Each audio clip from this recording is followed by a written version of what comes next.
The sharp scent of eucalyptus mingled with roses filled my lungs as I trimmed another stem, my fingers moving with the practiced precision of someone who'd spent the last 5 years building a business from nothing. Petals and Promises wasn't much. A small storefront in the arts district with exposed brick walls and vintage wooden shelving. But it was mine. Every early morning, every skipped meal, every sleepless night worrying about rent had led to this moment. My biggest contract yet. The Thornton wedding. I adjusted the ribbon on a sample centerpiece, stepping back to examine it critically. Blush peonies cascaded over the rim of a mercury glass vase, their soft petals contrasting beautifully with the deep burgundy dahlias I'd sourced from an estate sale upstate. White ranunculus filled the gaps, and trailing amaranthus added that touch of drama the bride, Victoria Thornton, had specifically requested. "Madison, the delivery truck is here," called Jenny, my part-time assistant, from the front of the shop. Her pixie-cut blonde hair was barely visible over a tower of boxes containing votive candles. "Coming." I wiped my hands on my apron, leaving faint green smudges on the cream fabric. My lower back ached from being on my feet since 6 this morning, but I pushed the discomfort aside. This wedding could change everything for my business. The Thornton name carried weight in this city. Old money, connections, influence. Landing their daughter's wedding had come through a referral from another bride, and I'd nearly wept with relief when Victoria's assistant had called with the confirmation. 6 figures for flowers alone, enough to finally pay off my business loan and maybe, just maybe, hire another full-time employee. I hauled boxes of supplies from the truck, my arms straining under the weight of glass cylinders and floral foam. The afternoon sun beat down on the back alley, making me grateful for the oversized t-shirt I'd thrown on over my tank top. Not exactly glamorous, but comfort trumped fashion when you were elbow-deep in thorns and water. "Madison Cole?" A smooth voice made me turn, nearly dropping the box I was carrying. A man stood at the entrance to the alley, backlit by the afternoon sun. Tall, lean, with that effortless confidence that came from never having to work for anything in his life. As he stepped closer, details emerged. Sandy brown hair that fell across his forehead in an artfully casual way, bright blue eyes that crinkled at the corners when he smiled, and a jawline that belonged in cologne advertisements. "That's me," I said, setting down the box and brushing my hair out of my face. I was suddenly, acutely aware of the dirt under my fingernails and the sweat dampening my hairline. Miles Thornton. He extended his hand, his smile widening. "Vicky's brother." She asked me to stop by and confirm some details about the rehearsal dinner setup. Of course he's a Thornton. Only old money could make jeans and a white button-down look that expensive. I shook his hand, trying not to wince at how rough my own palm must feel. "Nice to meet you. I thought we'd covered everything in the last email." We probably did. His gaze traveled over the boxes, then back to my face with unmistakable interest. But I wanted to meet the woman who's been making my sister lose her mind over peonies versus garden roses for the last 3 months. Despite myself, I laughed. In her defense, they're very different flowers. They're both pink. His grin was infectious. But what do I know? I'm just the brother who writes the checks. Over the next 20 minutes, Miles helped me carry boxes inside while peppering me with questions that had nothing to do with flowers and everything to do with getting to know me. Where was I from? How long had I been in the city? Did I always want to be a florist? I found myself answering honestly, charmed by his easy manner and genuine interest. He didn't have that air of superiority I'd expected from someone with his background. When he laughed at my story about accidentally dyeing my entire apartment purple during a failed experiment with floral dyes, his amusement seemed real, not polite. "So you'll be at the rehearsal dinner Friday?" he asked, as we finished unloading. "Just to set up the flowers and make sure everything looks right." "Good." Something in his tone made me look up. He was watching me with an intensity that hadn't been there before. "I'll look forward to seeing you there." After he left, Jenny appeared at my elbow, fanning herself dramatically. Please tell me that gorgeous man is single. That gorgeous man is the client's brother, I reminded her, but I couldn't quite suppress my smile. The next 3 days passed in a blur of preparation. I barely slept, crafting each centerpiece with obsessive attention to detail. Victoria wanted perfection, and I was determined to deliver. The rehearsal dinner would be my first impression on the entire Thornton family and their social circle. People who could afford to spend more on flowers than most people made in a year. Friday evening, I arrived at the Thornton estate 2 hours early. The house, mansion, really, sprawled across manicured grounds that probably required a full-time staff. Classical columns framed the entrance, and warm light spilled from windows that stretched floor to ceiling. A uniformed staff member directed me to the garden terrace where dinner would be served. Round tables had been set with cream linens and gold flatware that gleamed in the fading sunlight. I got to work immediately, placing each centerpiece with careful precision, adjusting heights and angles until they looked effortlessly arranged. They're beautiful. I jumped, nearly knocking over a vase. Miles stood a few feet away, now dressed in a navy suit that fit him like it had been made for his body. Probably because it had. You're early, I said, pressing a hand to my racing heart. So are you. He moved closer, examining one of the centerpieces. Victoria's going to love these. I hope so. I tucked a stray piece of amaranthus deeper into the arrangement. She has very specific taste. That's a polite way of saying she's demanding as hell. He grinned. But she means well, mostly. Over the next hour, as I finished the setup and guests began to arrive, Miles kept finding excuses to come back to the terrace. He'd bring me water, ask questions about different flowers, or simply stand nearby making observations that had me laughing despite my nerves. I should have been working. Should have been packing up my supplies and leaving before the actual dinner began. But when Miles asked if I'd stay for a drink, just one? You've been working all day. I found myself agreeing. That's when I met his family. Victoria swept onto the terrace first, resplendent in a white cocktail dress that probably cost more than my rent. She examined the flowers with a critical eye before breaking into a genuine smile. Madison, these are absolutely perfect. Exactly what I envisioned. Relief flooded through me. I'm so glad you're happy. Happy? I'm ecstatic. She pulled me into an unexpected hug that smelled of expensive perfume. You're a miracle worker. The next hour was a whirlwind of introductions. Victoria's parents. Elegant, gracious, exactly what I'd expected from old money. Her fiancé, a finance guy whose name I immediately forgot. Various aunts, uncles, and family friends whose titles and accomplishments blurred together. And then, as I was accepting a glass of champagne from a passing waiter, Miles appeared at my elbow with 2 men I hadn't met yet. Madison, I want you to meet my brothers. He gestured to the taller of the two, a man who looked like an older, more serious version of Miles. This is Marcus, and this is our younger brother, James. I turned with a smile, champagne glass in hand, ready to greet them with the same warm enthusiasm I'd shown everyone else that evening. The smile froze on my face. Marcus Thornton wasn't just handsome. He was devastating in a way that made my breath catch and my pulse stutter.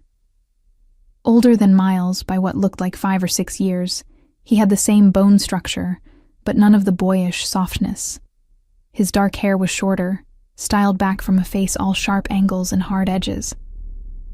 Where Miles's eyes were bright blue, Marcus's were so dark they appeared almost black in the fading light. And where Miles wore his wealth like a comfortable sweater, Marcus wore it like armor. But it was something else that made my stomach drop. Some instinct, some primal recognition that this man was dangerous in ways that had nothing to do with physical threat. His eyes locked onto mine, and I watched something shift in their depths. Not recognition, we'd never met, but something else. Something that made the hair on the back of my neck stand up. Madison. My name in his mouth sounded different. lower, rougher, weighted with meaning I couldn't interpret. I extended my hand automatically, falling back on professional courtesy. "Nice to meet you." His hand engulfed mine, warm and firm and somehow possessive. He held it a beat too long, his gaze never leaving my face. I was acutely aware of Miles standing beside me, of the interested looks from other guests, of the way my heart hammered against my ribs for no rational reason.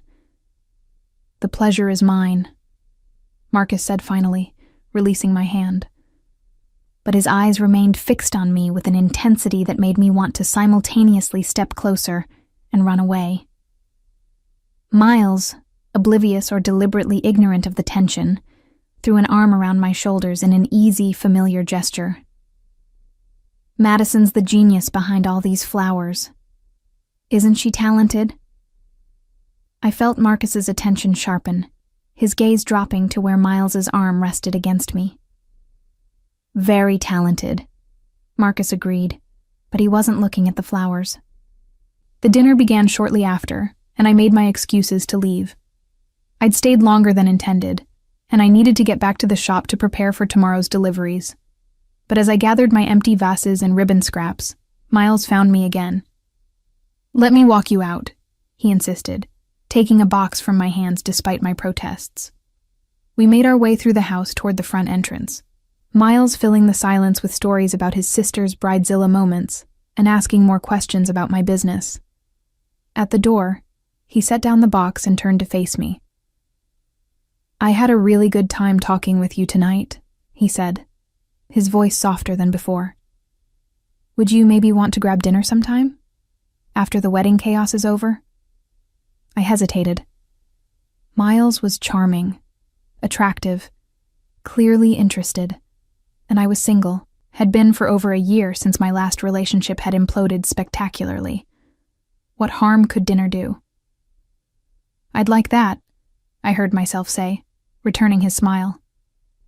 His grin widened. "Great. I'll call you next week." He leaned in, and for a moment I thought he might kiss me. Instead, he pressed a quick, friendly kiss to my cheek before stepping back. "Drive safe, Madison."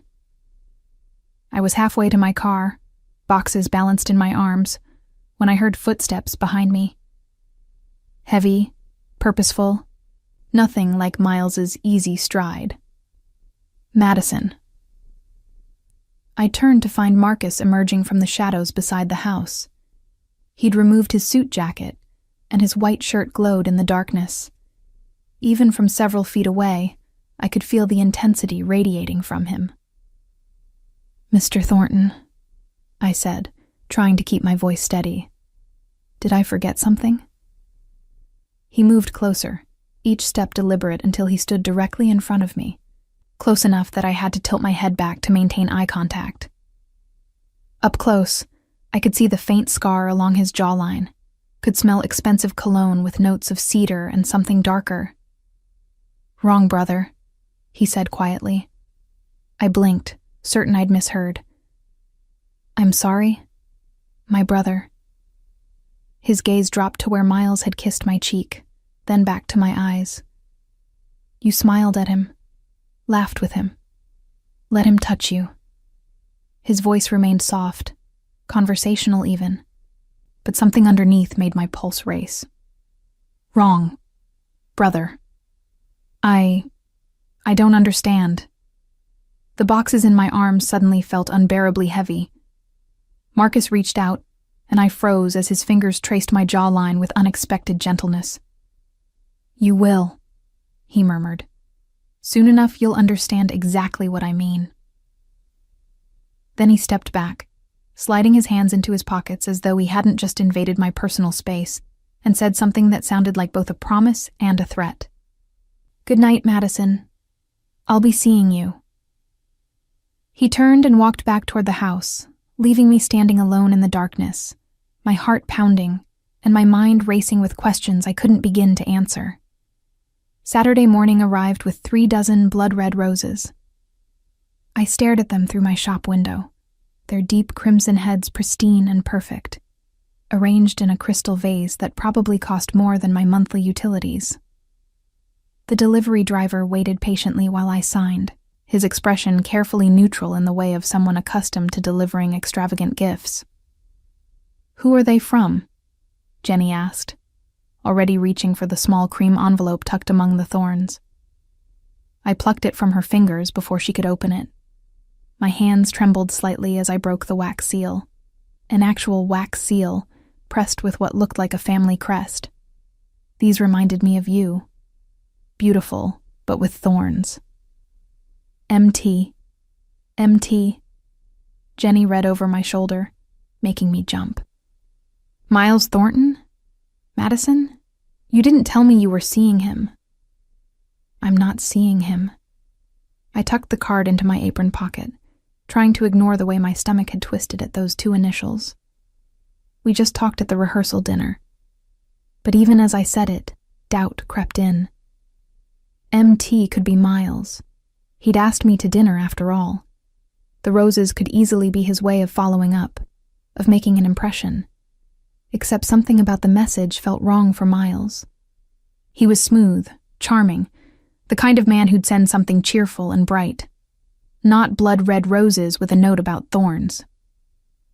I pushed the thought away and threw myself into work.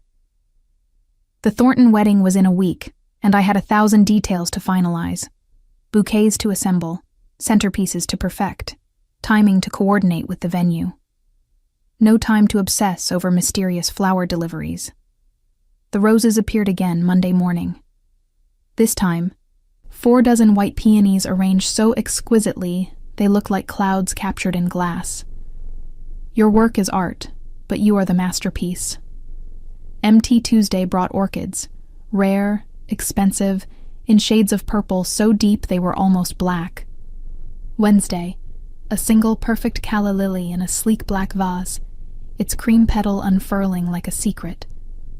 Simplicity has its own elegance, but you deserve grandeur. MT.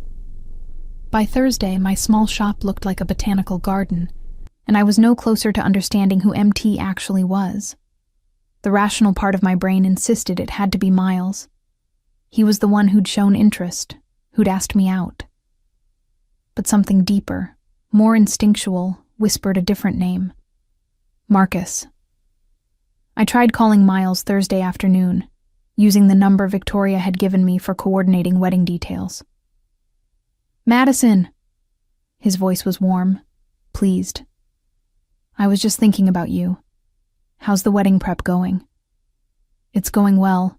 Listen, I wanted to thank you for the flowers. Flowers? Confusion colored his tone. What flowers? My stomach dropped. The ones you've been sending to my shop all week? I haven't sent you flowers. He paused, though I probably should have. That would have been smoother than just planning to call you after the wedding, like I said. We talked for a few more minutes, but my mind was elsewhere. If Miles hadn't sent the flowers, that left only one other MT Marcus Thornton. I hung up feeling unsettled in a way I couldn't quite name. Why would Marcus send me flowers? We'd barely spoken at the rehearsal dinner. Just those few intense moments in the darkness, his cryptic words about the wrong brother. And then nothing. Friday afternoon, I was in the back room assembling boutonnieres when Jenny poked her head through the doorway, her eyes wide. Madison, there's someone here to see you. Tell them I'll be out in 5 minutes. I just need to finish. I really think you should come now. Something in her voice made me set down my wire cutters.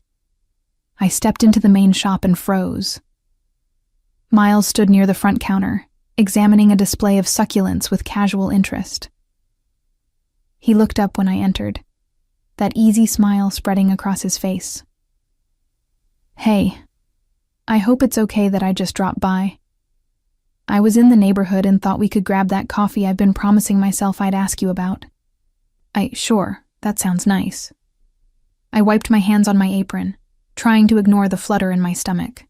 He really was attractive, and his attention felt good after so long being single. Let me just grab my purse. Take your time. He picked up one of my business cards, studying it with apparent fascination. I ducked into the back room, running fingers through my hair and wishing I'd worn something nicer than jeans and an old band t-shirt. When I emerged, purse in hand, I found Jenny staring at something outside the shop window, her mouth slightly open. "What is it?" I followed her gaze and felt my heart stutter.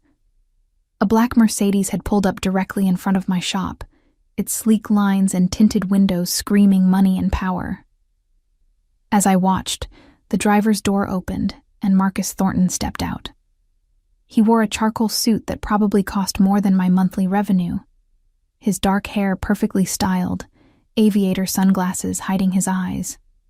He moved with the confidence of someone who owned whatever space he occupied, and when he removed his sunglasses, his gaze locked onto the shop window, onto me, with laser focus. "Friend of yours?" Miles asked, his tone carefully light. But when I glanced at him, I saw tension in his jaw that hadn't been there before. Marcus entered the shop, and the space immediately felt smaller. His presence filled it, commanding attention in a way that had nothing to do with his physical size, and everything to do with the authority he radiated. "Miles." His voice was cool, controlled. "I didn't realize you'd be here." "Picking up Madison for coffee." Miles moved slightly, positioning himself closer to me. "We have plans." "Do you?" It wasn't a question. Marcus's gaze shifted to me, and I felt pinned in place like a butterfly on a board. "I came to discuss an order for my office. Victoria mentioned you also do corporate arrangements." It was a lie. I could see it in the slight tension around his eyes, hear it in the too casual tone. But what could I say? "I know you're lying, and you're really here to sabotage your brother's coffee date." "I do," I heard myself say. "But I'm actually just heading out." "This will only take a moment." Marcus pulled out his phone, swiping through what I assumed were photos. "I need arrangements for several locations. My office downtown, 2 restaurants I own, and my home. Money is no object. I want the best." He said it while looking at Miles, and the subtext was clear. "Marcus, I'm sure this could wait until—" Miles started. "Could it?" Marcus's attention swung back to me. "Madison, do you have time to discuss business, or should I take my considerable contract elsewhere?" The air between the brothers crackled with tension. I looked from one to the other, my mind racing. This wasn't about flowers or business contracts. This was about me, about whatever rivalry had sparked between them at the rehearsal dinner. "I can spare a few minutes," I said quietly. "Miles, would it be okay if we postponed coffee? I really can't afford to turn down a contract this size." Miles's jaw tightened, but he nodded. "Of course. Business first." He shot Marcus a look I couldn't quite interpret. "I'll call you later, Madison." After Miles left, Marcus pulled out his wallet and withdrew a black credit card, setting it on my counter. "I need fresh arrangements delivered weekly to all 4 locations. Premium flowers only. Whatever you think best." "Mr. Thornton." "Marcus."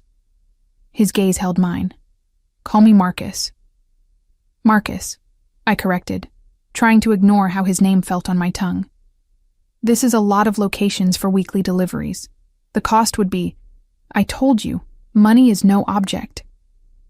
He leaned against the counter, close enough that I could smell his cologne. "I want your flowers in my spaces, Madison. Your touch, your artistry." The way he said it made it sound like something else entirely. "I'll need to see the spaces," I managed, "to understand the lighting, the aesthetic. I'll send a car for you Monday morning, 9 a.m. He straightened, sliding his sunglasses back on. "Dress comfortably. We'll be visiting all 4 locations."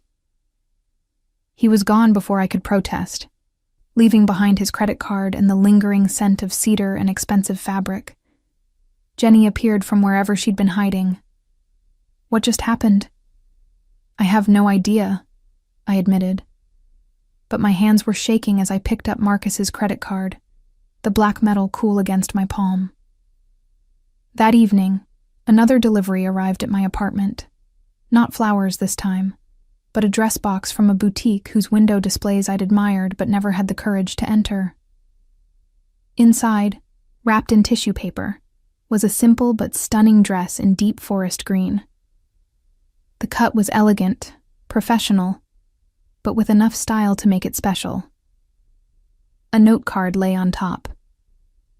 For Monday, you shouldn't have to worry about what to wear. MT. I should have been angry. Should have been insulted that he'd presumed to buy me clothing, that he'd somehow found out my address, my size. Instead, I found myself holding the dress up to my body, imagining Marcus's reaction when he saw me in it. The Thornton wedding arrived in a blur of organized chaos. I barely slept the night before, triple-checking every bouquet, every centerpiece, every detail. When I arrived at the venue, a historic estate on the river, my team and I had 4 hours to transform the space into Victoria's vision. By the time guests began arriving, I was exhausted but satisfied. The ceremony space looked like a garden had bloomed overnight, white flowers cascading from every surface, romantic and lush and perfect. I stood in the back, watching the ceremony with the caterers and venue staff, allowing myself a moment of pride. This was what I'd dreamed of building, a business that created beauty, that gave people perfect moments to remember. The ceremony ended with thunderous applause, and I slipped away to check the reception space one final time. Everything was perfect. The centerpieces caught the candlelight just right.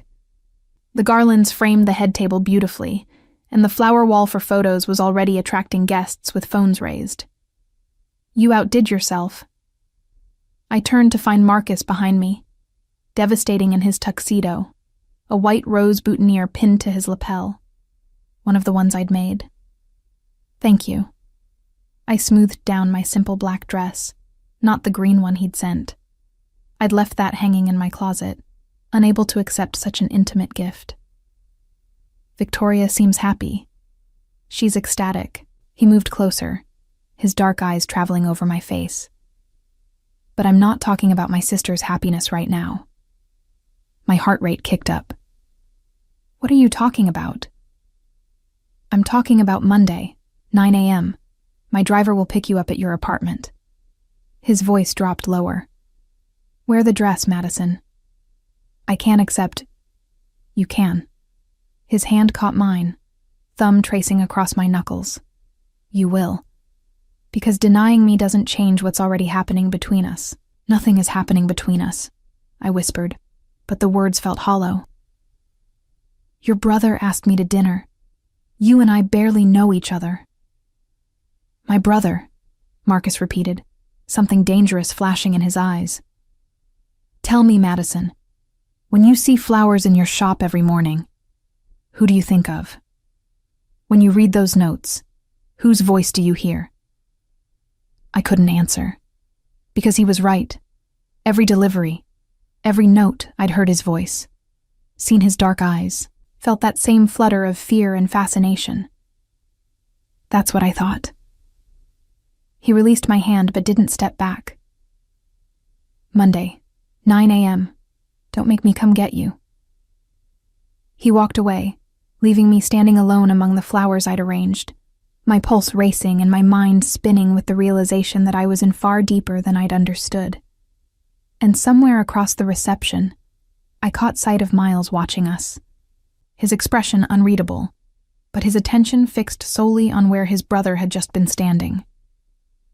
The game, I realized with a sinking feeling, had only just begun. Monday morning arrived too quickly. I stood in my apartment at 8:30, staring at the green dress still hanging in my closet, its fabric seeming to mock my indecision. Wearing it felt like accepting something I wasn't ready to name. Not wearing it felt like a rebellion that would only prove I was thinking about him far too much. In the end, I compromised. I wore my own clothes, cream slacks and a silk blouse, but I couldn't quite bring myself to leave the dress behind. Something about Marcus Thornton's quiet certainty suggested that defying him directly would be a mistake. The car arrived at exactly 9 a.m. Not Marcus, but a driver in a pristine uniform who introduced himself as James and held the door of the Mercedes with the kind of deference usually reserved for heads of state. "Mr. Thornton is waiting at the first location, ma'am," he said as we pulled into traffic. The first location turned out to be Marcus's downtown office, the entire 42nd floor of a glass and steel tower that probably appeared in architectural magazines. When the elevator doors opened, I stepped into a reception area that looked more like an art gallery than an office. Everything was dark wood, leather, and clean lines, with modern artwork on the walls and floor-to-ceiling windows offering views of the city that made my breath catch. Marcus stood near the windows, phone to his ear, his back to me. Even from behind, he commanded attention. The breadth of his shoulders, the way he stood with absolute certainty of his place in the world, the unconscious authority in every line of his body. He turned when he heard my heels on the polished floor, and I watched his gaze travel over me. Something flashed in his dark eyes. Disappointment? No, not quite. Something more complex. "I'll call you back," he said into the phone, ending the conversation without waiting for a response. "You didn't wear the dress."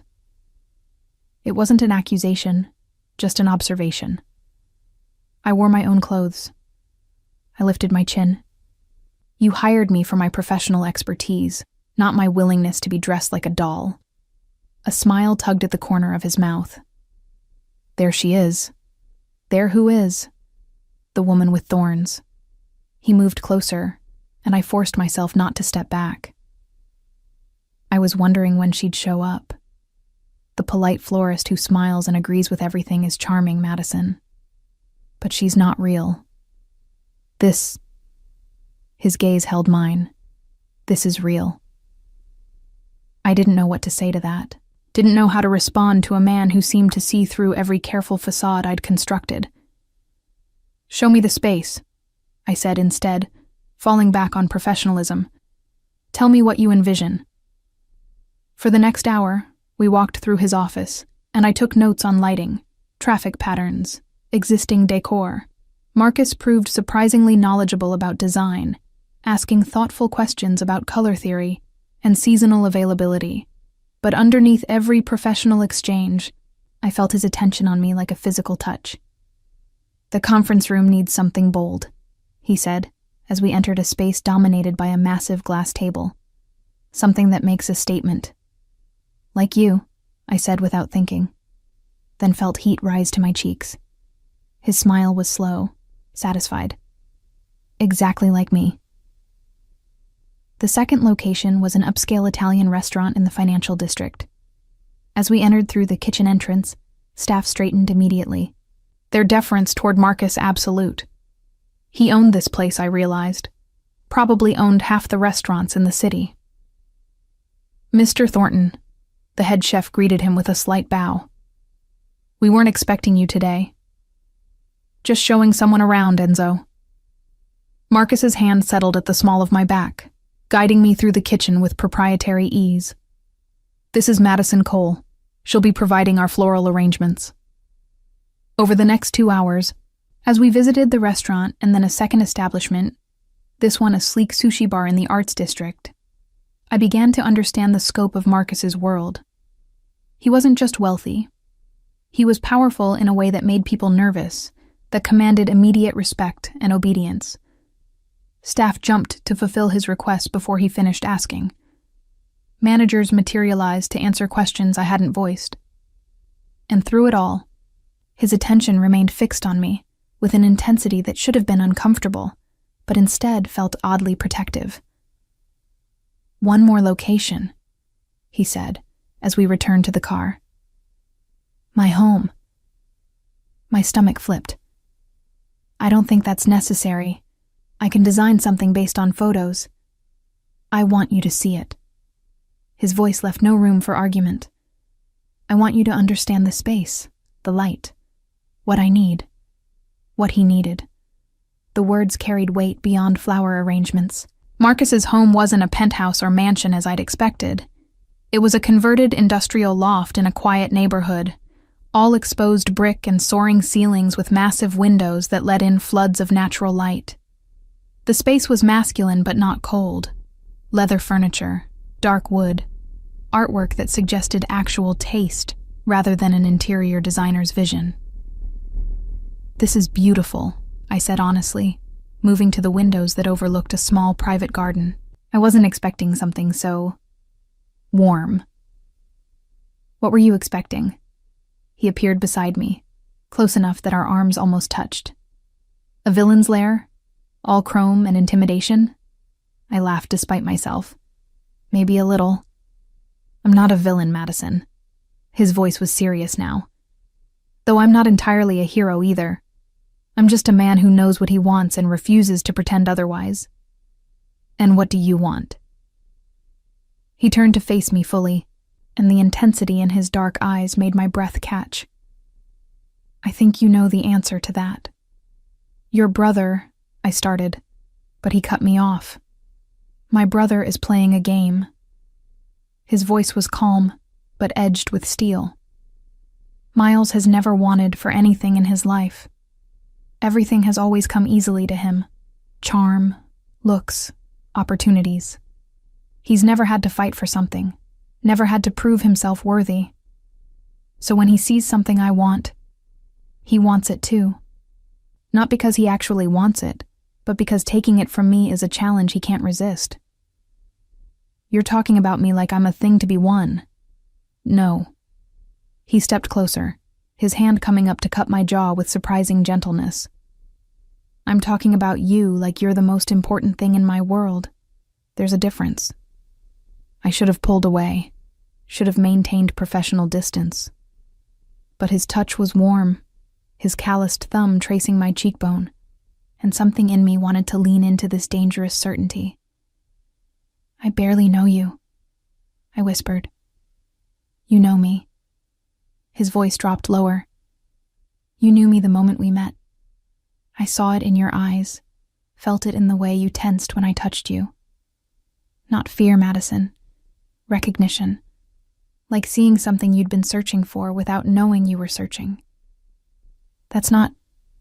I tried to form a coherent argument, but he was too close, too overwhelming. "Tell me something," he continued, his other hand finding my waist, holding me in place without force. "When Miles asked you to dinner, did your heart race like this? When he kissed your cheek, did you think about it for hours afterward? When you saw him at the wedding, did you feel pulled toward him like gravity?" I couldn't answer, because he was right. Miles was attractive, charming, easy to be around, but he didn't make me feel this electricity, this magnetic pull, this sense of standing on the edge of something that would change everything. I didn't think so. Marcus's voice held quiet triumph. "Miles is safe. He's the logical choice, the easy path. But you don't want easy, do you, Madison? You want real. You want someone who sees every part of you, the thorns and the petals, and wants all of it. You don't know what I want, don't I?" His thumb traced my lower lip, and I couldn't suppress the shiver that ran through me. "You want someone who won't pretend, someone who will claim you honestly instead of playing games, someone who will fight for you, protect you, worship you the way you deserve. And that someone isn't my brother, no matter how much easier that would be." Before I could respond, his phone buzzed. He glanced at it, his jaw tightening with obvious irritation. "I have a meeting I can't postpone," he said, stepping back with clear reluctance. "James will take you home." "But Madison..." He caught my hand, bringing it to his lips in a gesture that felt intimate despite its formality. "Think about what I said. Think about what you actually want, not what you think you should want." In the car ride home, I stared out the window and tried to process everything. Marcus was intense, overwhelming, probably too much in every way. But he was also honest in a way that felt rare. He didn't hide his interest or play it cool. He simply stated what he wanted, me, with absolute conviction. My phone buzzed with a text from Miles. Hope Marcus didn't bore you with his business talk today. Still want to grab that coffee? I promise I'm more fun than spreadsheets and profit margins.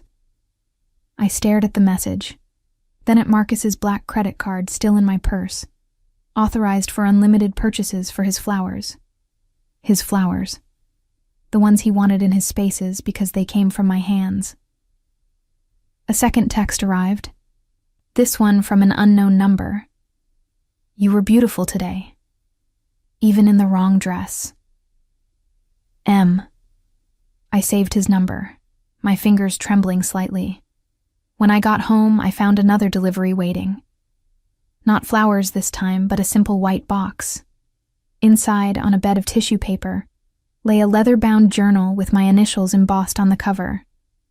The note inside read, "For your designs, for your dreams, for every thought you've been too afraid to voice.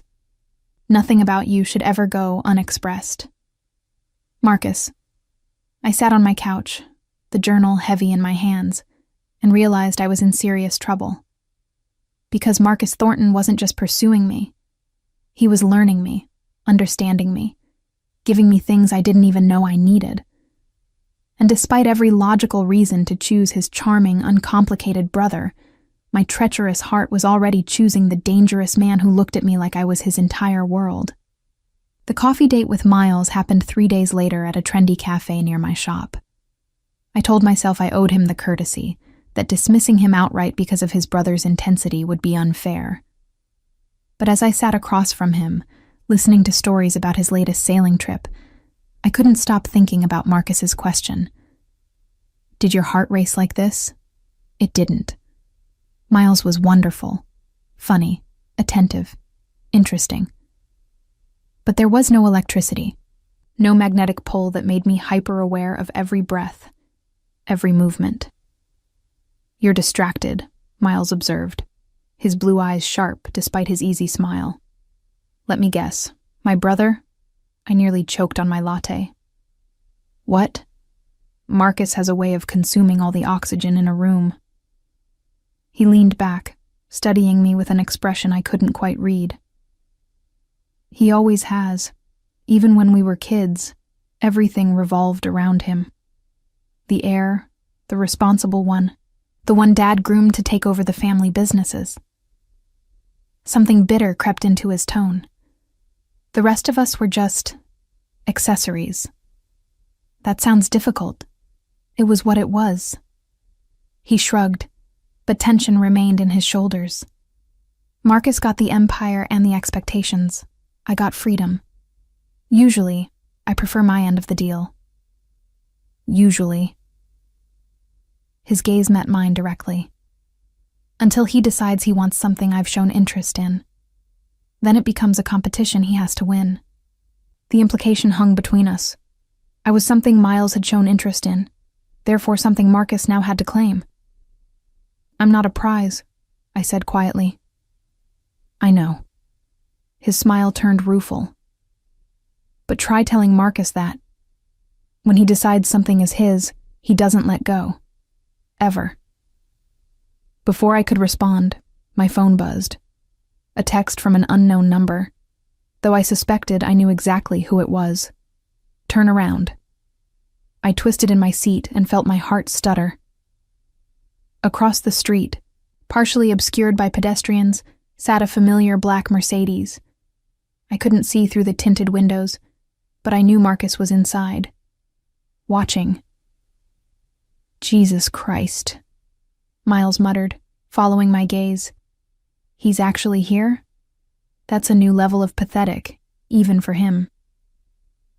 Maybe it's a coincidence. It's not. Miles's jaw tightened. My brother doesn't do coincidences. He stood abruptly, leaving cash on the table. Come on. If Marcus wants to play stalker, let's give him a show. Before I could protest, Miles took my hand and led me out of the cafe. I expected him to confront his brother, to march across the street and start an argument. Instead, He turned toward the small park adjacent to the cafe, pulling me along with theatrical attention, touching my lower back, leaning close to whisper something that made me laugh despite my discomfort. "Miles, what are you doing?" "Proving a point."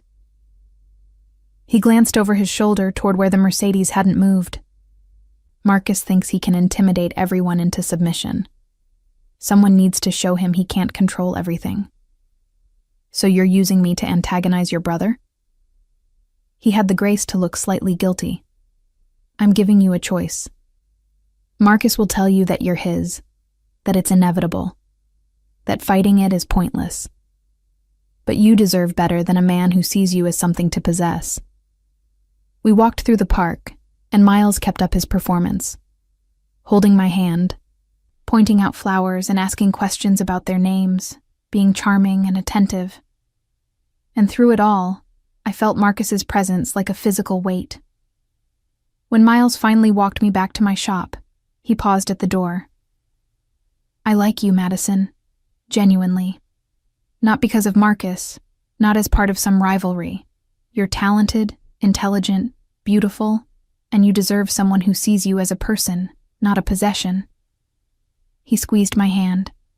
"Think about it." After he left, I stood outside my shop, trying to process everything. The black Mercedes was gone, but I knew better than to think Marcus had simply accepted Miles's display. I was right. That evening, as I was closing up, 3 men in expensive suits entered my shop. The leader, a man with silver-streaked hair and cold eyes, introduced himself as Anthony Greco. "Miss Cole, we need to discuss your lease." My stomach dropped. "What about it?" "The building has been sold. New ownership is implementing some changes. Unfortunately, your shop doesn't fit the new vision for this location. You can't just evict me. I have a lease, which contains a clause allowing termination with 60 days' notice under change of ownership." His smile didn't reach his eyes. "You have 2 months to vacate." After they left, I sank onto my work stool, panic clawing at my throat. 60 days. 2 months to find a new location, move all my equipment, inform my clients. The Thornton wedding contract had been huge, but not enough to cover moving costs and potentially higher rent elsewhere. My phone rang. "Marcus." "Don't answer it," I told myself, but my traitorous hand picked up anyway. "Madison." His voice was warm, concerned. "I heard about your shop. Are you all right?" "How did you—" I stopped. Of course he knew. He probably knew before I did. "Did you do this?" "No." He sounded genuinely offended. "I would never sabotage your business. But I know who did." "Who?" "Anthony Greco.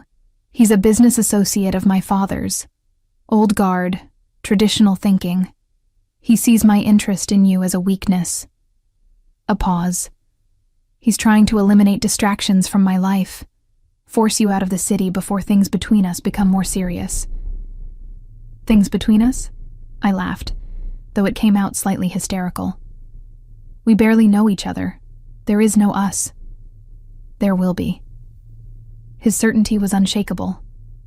"And men like Greco see that as a problem. I'm meant to marry within appropriate circles. Daughters of other families, women who understand our world. A florist from outside our sphere threatens that order. So, what am I supposed to do? Just accept losing my business?" "No."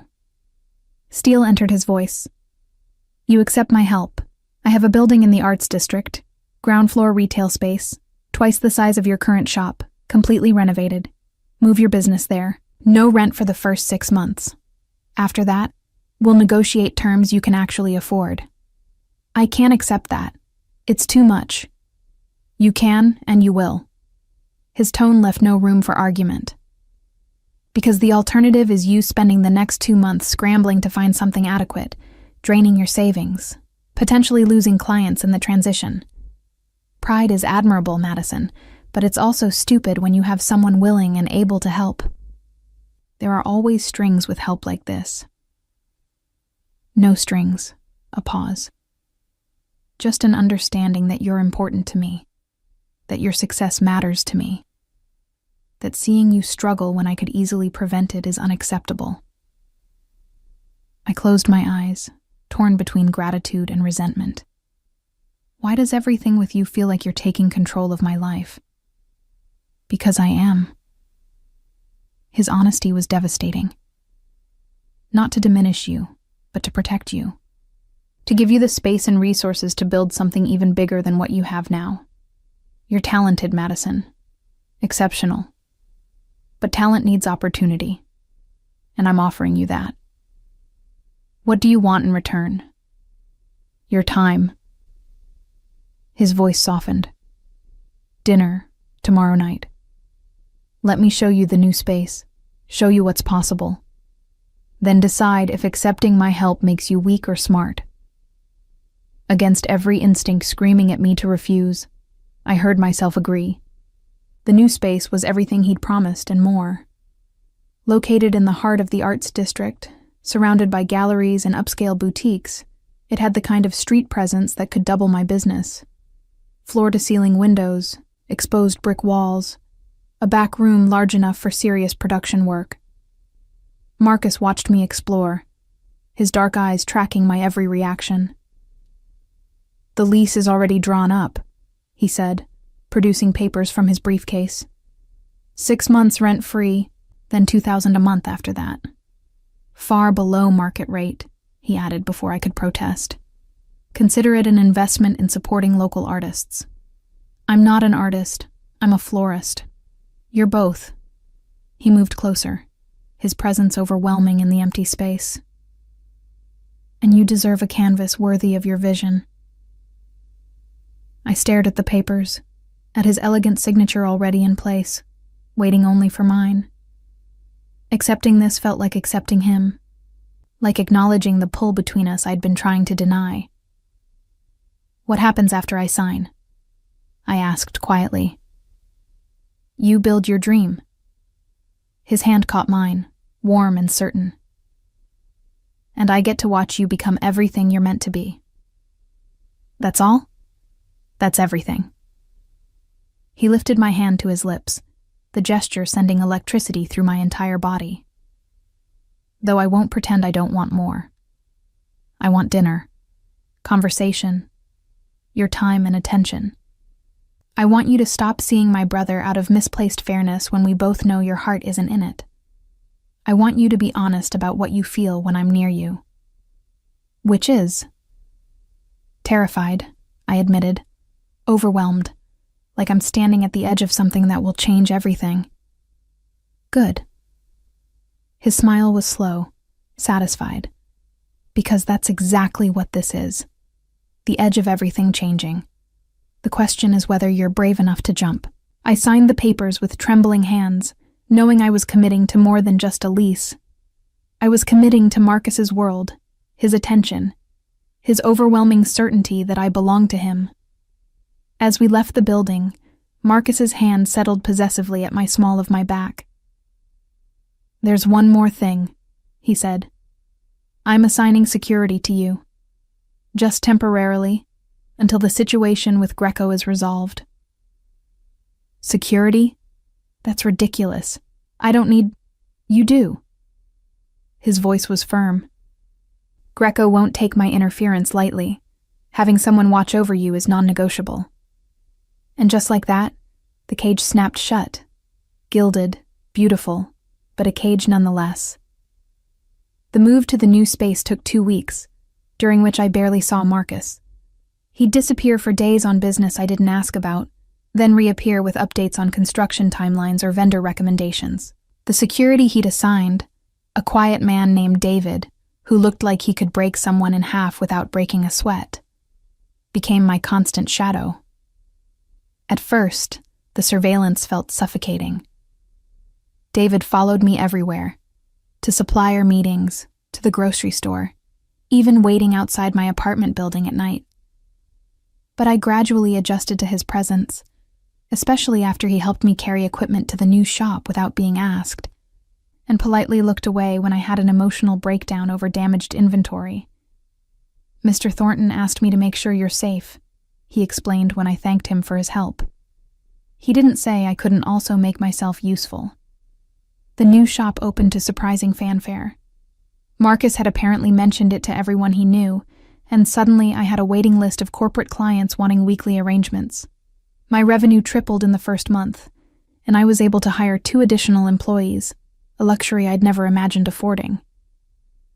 Miles stopped by the grand opening, bringing champagne and that easy smile that no longer affected me the way it should.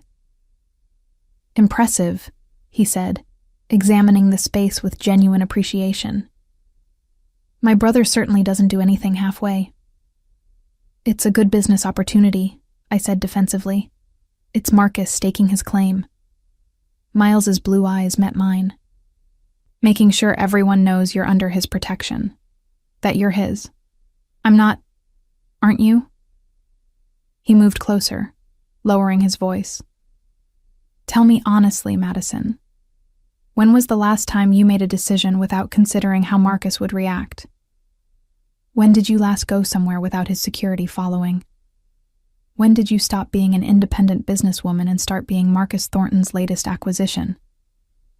His words stung because they held truth. In accepting Marcus's help, I'd accepted his influence over my life. But what choice had I had? Let my business fail out of pride. "At least Marcus is honest about what he wants," I said quietly. "You've been using me to provoke him since we met." Miles had the grace to look guilty. "You're right. I have been, but not entirely for the reasons you think." He reached out, tucking a strand of hair behind my ear, a gesture he knew Marcus would hate. "I wanted to see if he'd actually fight for something, if you were real to him or just another possession to acquire. Because if you're just a possession, you deserve better. You deserve someone who sees you as a person, not a prize. And if I am real to him, then he needs to prove it." Miles's hand lingered on my cheek. "He needs to show you that you're more than just something he owns, that he values you, not just what you represent." That evening, I received a text from Marcus. "Miles was at your shop today." Not a question, a statement of fact.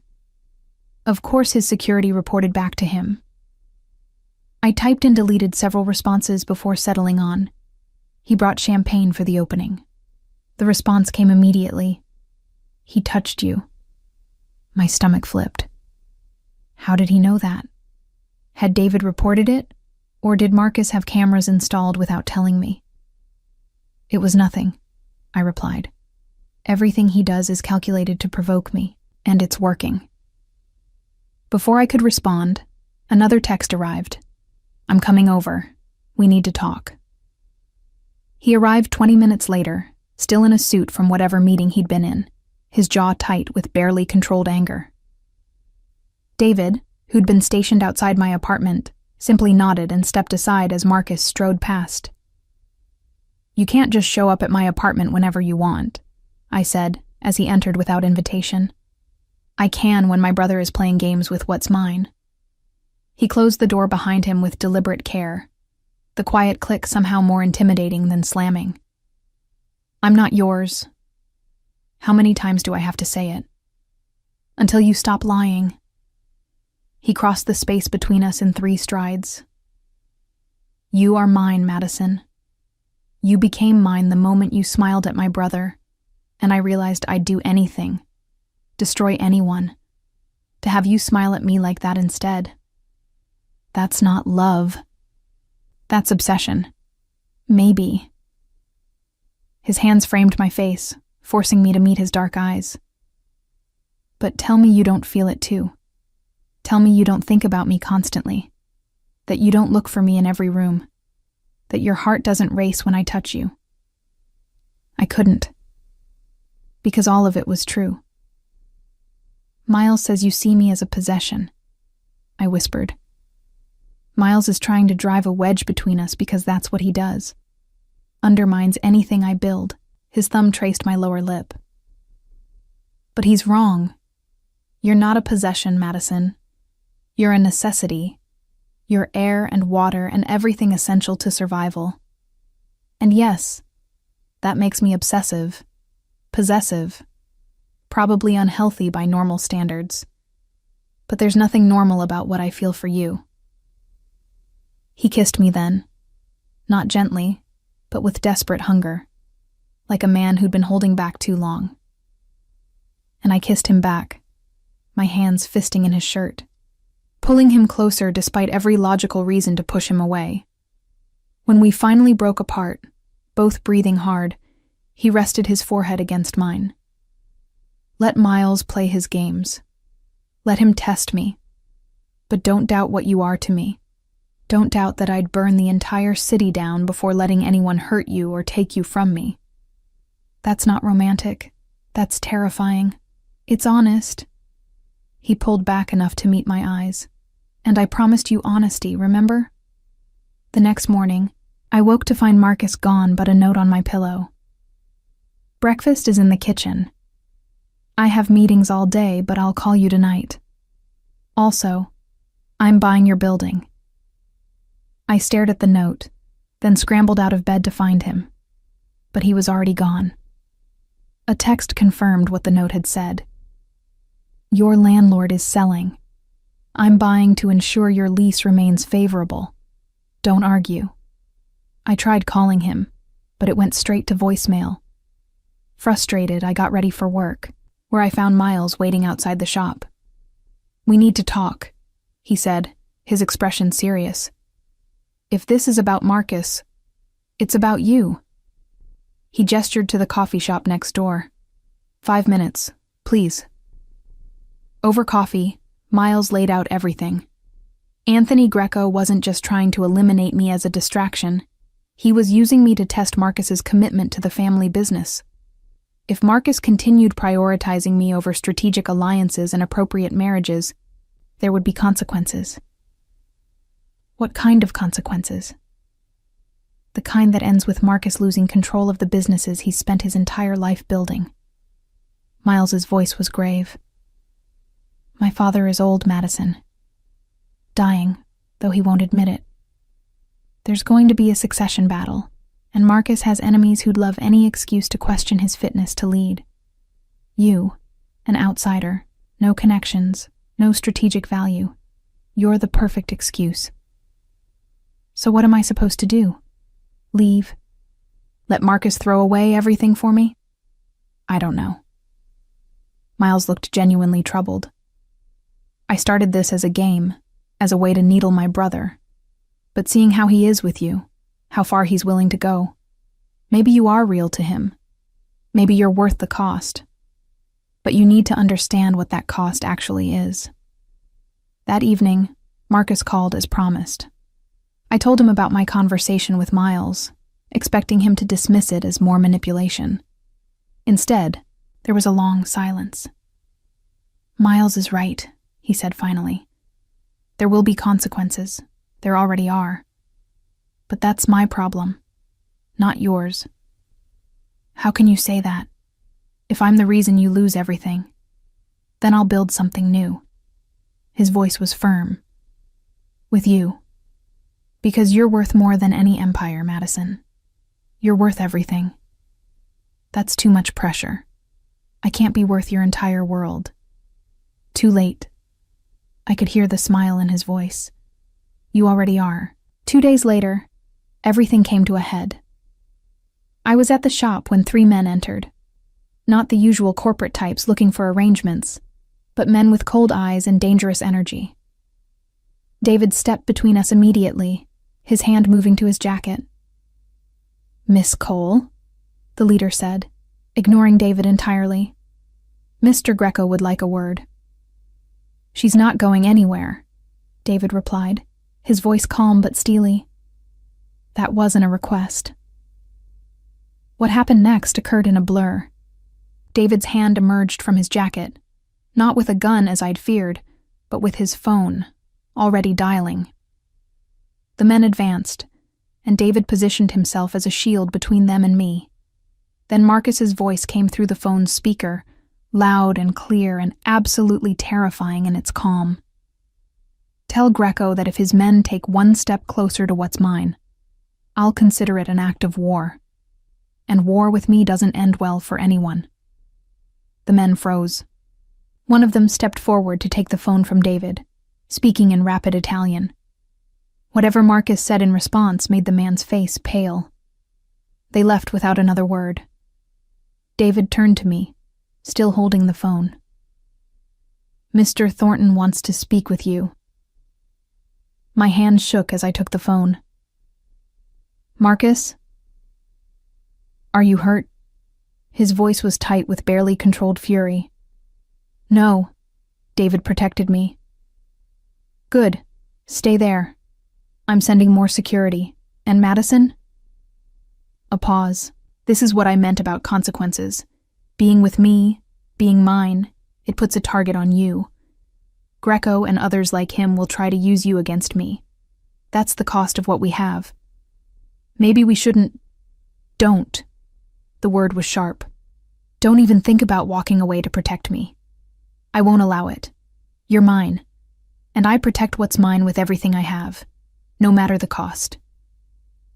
After we hung up, I sank into my chair, finally understanding the full scope of Marcus Thornton's world. And understanding that I was irreversibly part of it now, whether I'd chosen to be or not. Marcus arrived at my shop within 30 minutes, flanked by 4 men who looked like they could end someone with a glance. But it was Marcus himself who commanded the space, dressed in all black, his dark eyes blazing with protective fury, every line of his body radiating lethal intent. "Pack your essentials," he said without preamble. "You're staying at my place until this is resolved. I can't just abandon my business. Your employees can handle things for a few days. David and 2 others will remain here to ensure nothing happens to the shop." His tone left no room for argument. "You are coming with me. Now." I wanted to fight him, to assert my independence, to prove I wasn't just something he could order around, but the fear still coursing through my veins from Greco's men made me nod instead. At Marcus's loft, he disappeared into his office for hours, emerging only after darkness had fallen. I'd spent the time pacing, trying to work, failing to concentrate on anything beyond the churning anxiety in my gut. "It's handled," he said simply, pouring himself a drink. "What's handled?" "Greco. The threat. All of it." He took a long sip, his expression unreadable. "He won't bother you again." "What did you do?" "Nothing you need to worry about." He set down his glass and moved toward me. "I told you I'd protect you. That includes dealing with threats in ways you might not approve of." "Marcus, don't ask questions you don't want answered, Madison." His hands settled on my shoulders. "Just trust that you're safe. That's all that matters." But I couldn't leave it alone. Over the next 2 days, staying in Marcus's loft while he dealt with what he called business, I began to understand the true scope of his power. Phone calls at all hours in Italian and Russian. Men coming and going with deferential nods. The way Marcus moved through it all with absolute authority. This wasn't just a successful businessman. This was something else entirely. Something darker. On the 3rd night, Miles showed up unannounced. "I need to talk to Madison," he told Marcus, his expression serious. "Alone." Marcus's jaw tightened. "No. It's important. It's about her safety, about what you're doing to protect her, and whether it's enough." Something in Miles's tone must have resonated, because Marcus, after a long moment, nodded curtly and left us in the living room. "What's going on?" I asked as soon as we were alone. "I owe you an apology." Miles ran a hand through his hair. "And an explanation. I've been testing Marcus since the moment he showed interest in you. Pushing his buttons, flirting with you, touching you in ways I knew would make him furious. I know. You admitted that already. What you don't know is why." He met my eyes. "Our father is dying, Madison. Within 6 months, probably less. And when he dies, Marcus inherits everything. The businesses, the responsibilities, the weight of our entire family's legacy. But there are those who think he's too ruthless, too willing to cross lines our father never would. They want someone more, manageable. Someone like you? Someone like me, he agreed. But I don't want it. Never have. I'm not built for that world. Marcus it's in his blood, in every cell. He was made for this. But if he's compromised, if he shows weakness, they'll use it as an excuse to push him out and install someone they can control. And I'm that weakness. You were supposed to be. Miles's smile was rueful. I flirted with you, provoked him, created a rivalry to see how he'd handle it. Would he choose power, or would he choose you? Would he be strategic or emotional? And more importantly, if he chose you, would he do it in a way that kept you safe? Or would his obsession put you in more danger? My stomach twisted. This was all a test. At first. But then I saw how he is with you. How far he's willing to go. The building he bought for your shop, the security, the way he looks at you like you're his entire world. And I realized something. He paused. Marcus has never loved anything more than he loves you. Not the business, not the family legacy, nothing.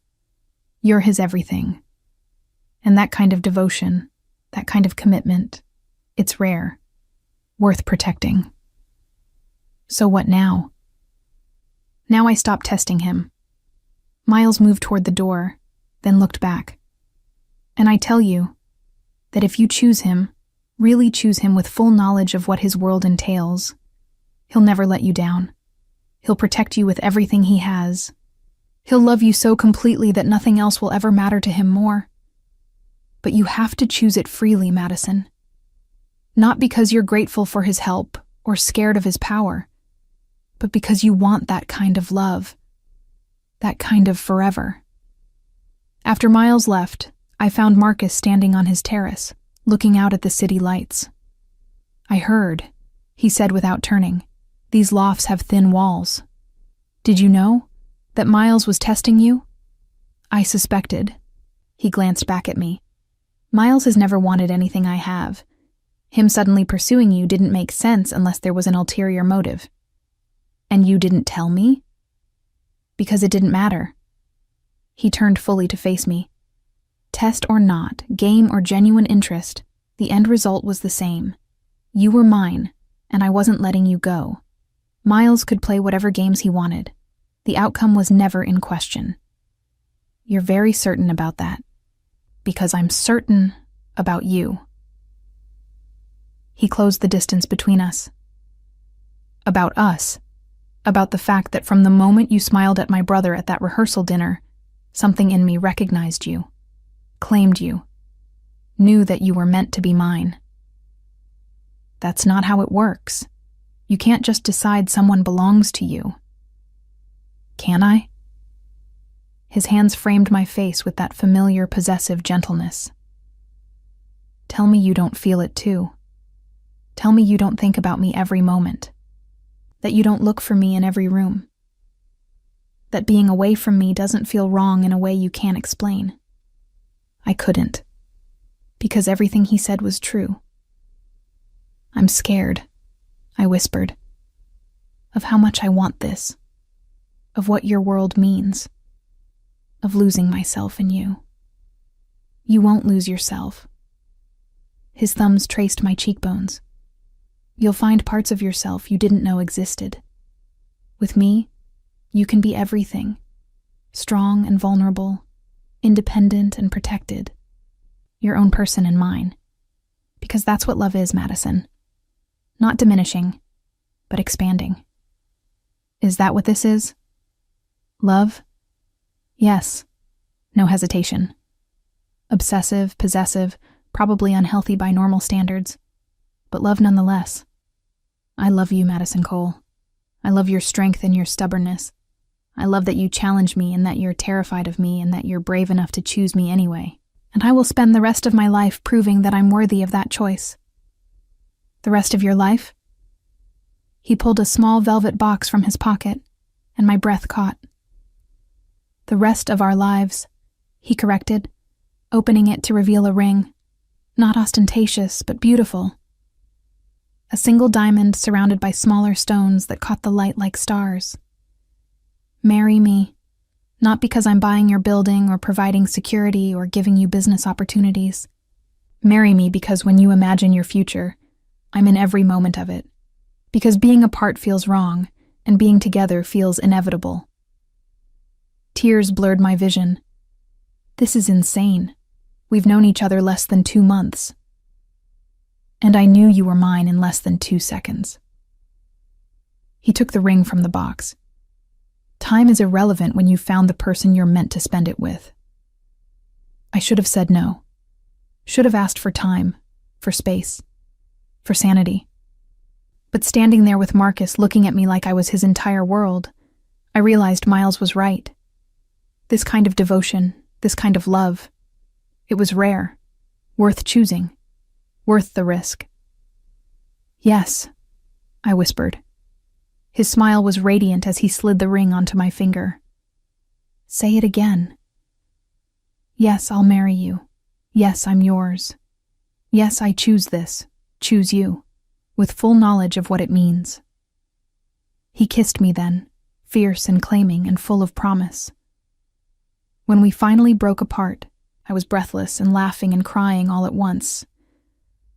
"What about Greco? The threats? The people who think I'm your weakness?" "Let them think it." His arms tightened around me. "Because they're wrong. You're not my weakness, Madison. You're my strength, my reason for being ruthless enough to eliminate anyone who threatens what's mine. My motivation to build an empire so powerful that no one would dare touch you." In the weeks that followed, Marcus was true to his word. Whatever he'd done to neutralize Greco worked. The threats evaporated. The pressure eased. Miles became a frequent visitor, no longer testing but supporting, telling embarrassing stories about Marcus that made me laugh and him scowl. And through it all, Marcus loved me with an intensity that should have been overwhelming, but instead felt like coming home. The wedding was small, just family and close friends.